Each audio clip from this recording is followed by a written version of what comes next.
considérer le Coran en regard de ce à quoi il renvoie socialement et historiquement.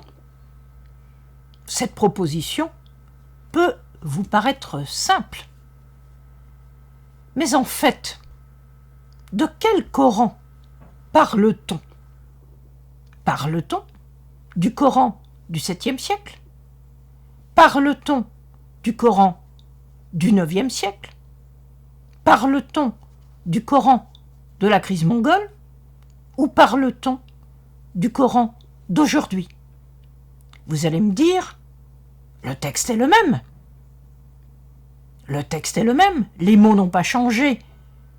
Sinon, quand on les traduit, mais beaucoup de gens lisent le Coran dans sa langue. Donc depuis 1500 ans bientôt, le Coran se dit dans les mêmes mots.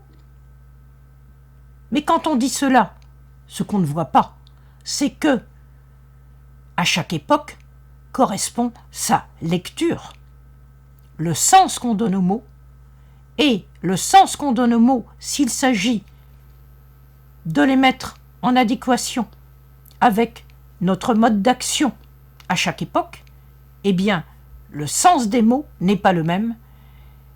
Et donc, nous sommes en présence de lectures du Coran qui se succèdent et qui, chaque fois, devraient répondre aux enjeux de notre époque, aux enjeux de chaque époque.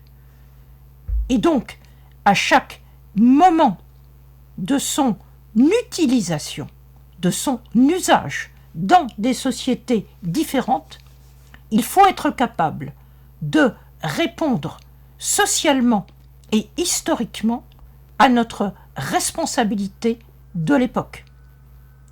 C'est cela, malheureusement, qui échappe trop souvent à ceux qui déclarent que le Coran a une réalité intemporelle.